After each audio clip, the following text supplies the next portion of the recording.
rekan-rekan sekongregasi MSF, para imam, biarawan dan biarawati yang dicintai di dalam Kristus. Kidung Maria yang disebut Magnificat dalam bacaan Injil hari ini sepintas dilihat sebagai suatu reaksi Maria terhadap tawaran dari Tuhan yang diungkapkan Maria ketika mengunjungi saudarinya Elizabeth. Maria ingin bersyukur atas rahmat Tuhan yang luar biasa itu. Kita dapat memahami bagaimana kondisi jiwa Maria menghadapi tawaran Tuhan secara langsung dan mendapat kepercayaan yang jarang diberikan kepada manusia. Tetapi di balik kidung Magnificat ini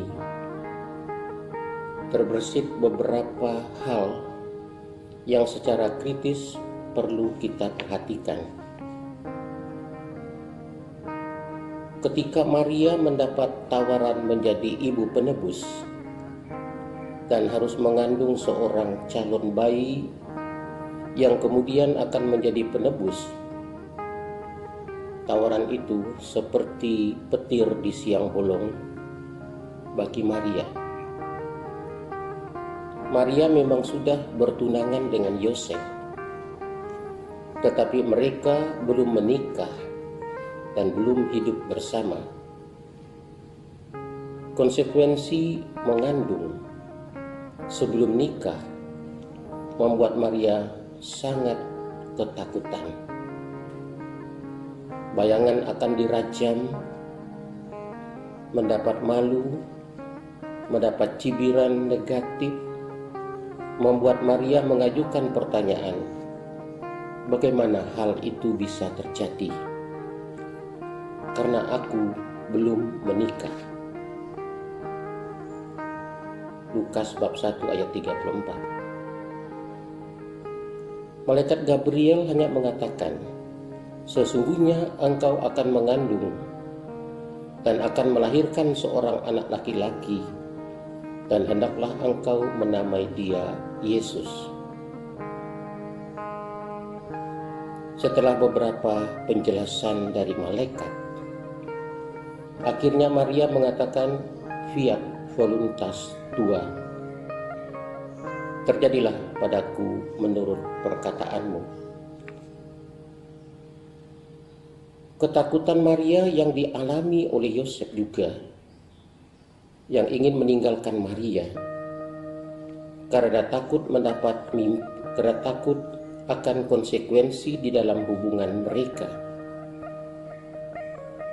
Akhirnya Yosef menerima Maria setelah mendapat mimpi yang menjelaskan apa yang terjadi pada Maria. Fiat voluntas tua merupakan ungkapan iman Maria. Sebagai manusia, Maria tidak memahami rencana Allah atas dirinya. Ini berlawanan dengan hukum kodrat. Tetapi imannya membuat dirinya menerima semuanya itu, sungguh pun tidak memahami apa kelak akan terjadi. Iman memang merupakan kepercayaan dan penyerahan diri secara total kepada Allah, karena suatu keyakinan bahwa Allah pasti akan membuat manusia membuat sesuatu yang terbaik. Iman tidak menuntut bahwa harus mengetahui secara pasti apa yang akan terjadi. Hanya suatu kepasrahan. Apa yang akan terjadi, Tuhanlah yang menentukan. Iman yang demikian juga dialami oleh Abraham. Tuhan meminta dia meninggalkan kota Ur, meninggalkan sanak saudaranya, meninggalkan ternak-ternaknya untuk pergi ke tanah terjanji. tanpa mengetahui apa yang akan dihadapi di sana. Iman ini juga yang membuat dia bersedia mengorbankan anaknya sebagai kurban sembelihan. Sungguh pun dibatalkan sendiri oleh Allah. Kepasrahan kepada Allah, tidak ada sikap kritis, itulah yang terjadi. Ketika Imam Zakaria yang sudah usur dan istrinya Elizabeth yang sudah mati haid, Tuhan juga memberitakan kepada Zakaria bahwa ia akan mendapat anak. Sikap kritisnya atau rasionya muncul, sehingga Tuhan membuat dia menjadi bisu agar dalam proses selanjutnya Zakaria tidak membuat olah tingkah yang kritis.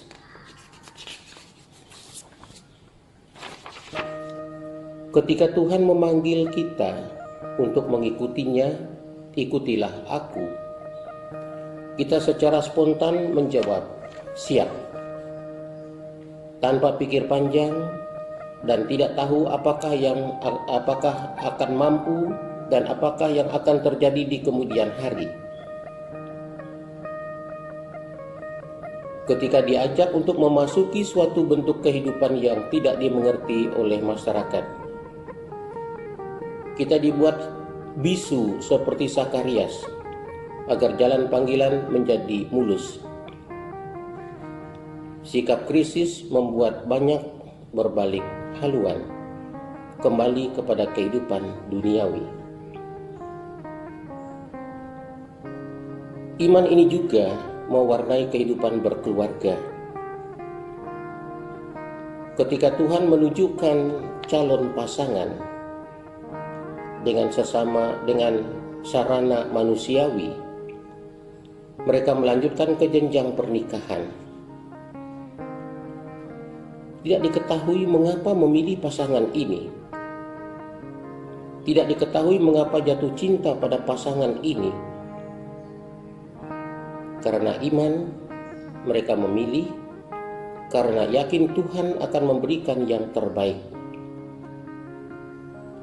Sungguh pun tidak diketahui apa yang akan terjadi dalam perjalanan selanjutnya. Ada kepercayaan, ada kepasrahan, ada kebisuan seperti Zakaria.